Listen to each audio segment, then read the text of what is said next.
네, 오늘은 6.25 전쟁 75주년입니다.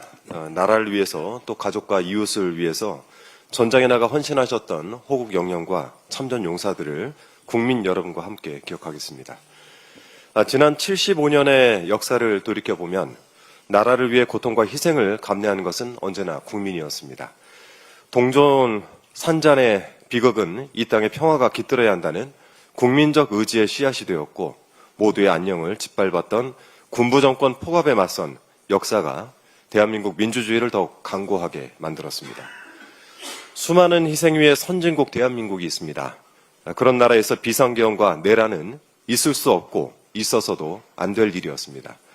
다시는 국민과 국민이 서로 대치하는 상황은 발생해서는 안 되겠습니다. 그래서 내란은 반드시 청산되어야 합니다. 그래야 12.3 계엄과 같은 분노의 역사가 다시 반복되지 않을 것입니다. 어제 서울고등법원 형사 20부는 김용현 전 국방부 장관의 항고를 기각했습니다. 법원이 조건부 보석 허가를 한 것을 두고 구속 상태를 불법적으로 연장하기 위한 수단에 불과하다라는 궤변을 펴면서 항고를 했던 것인데요. 내란 혐의자가 참 말이 많습니다. 내란 특검이 지난 18일 김용현 전 장관을 추가 기소하면서 구속영장 발부를 요청했고 어제는 증거인멸 우려에 대한 추가 의견을 제출했습니다. 잠시 후 10시부터는 김용현 전 장관 추가 구속영장 신문이 있을 예정인데요. 신문 성실히 잘 받으시기 바랍니다. 아울러 내란 수기 윤석열에 대한 체포영장도 청구됐습니다.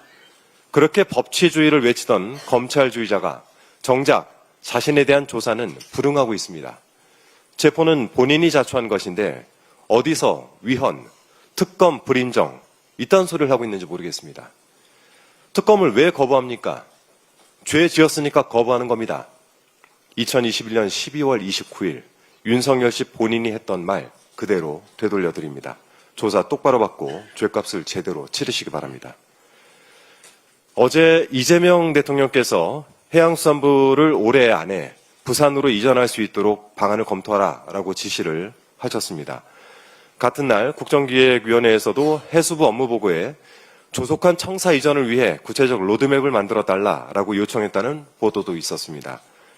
지난 20일에 해수부가 국정기획위원회에 보고할 때에는 2029년까지 이전하겠다라고 계획을 밝혔던 것으로 알려졌는데요. 청사 짓느라 4년의 시간을 보내느니 최대한 빨리 이전 작업을 마치고 북극 항로를 비롯한 각종 정책 현안에 집중하자는 국민 주권 정부의 의지가 확인되는 것 같습니다. 그런데 국민의힘이 또 딴지를 걸고 나섰습니다. 해수부 부산 이전이 지방선거용이다라고 주장을 하고 나선 것인데요. 어제 국민의힘 장동혁 의원이 라디오 인터뷰에서 이런 취지로 발언을 했다고 합니다. 해수부 장관 후보자로 지명된 전재수 의원의 출마설까지 거론하면서 표심을 자극해서 선거용으로 쓰기 위한 것이 아닐까요? 라고 말을 한 것인데요. 국민의힘 의원이 이렇게까지 말할 정도면 정말 해수부 부산 이전이 유발하는 효과가 상당할 것이란 기대감마저 듭니다. 국민의힘 소속인 박형준 부산시장도 그래서 이재명 정부와의 소통을 강화하겠다면서 해수부 입지는 북항 일대가 최적지란 입장을 선제적으로 밝힌 것 아니겠습니까?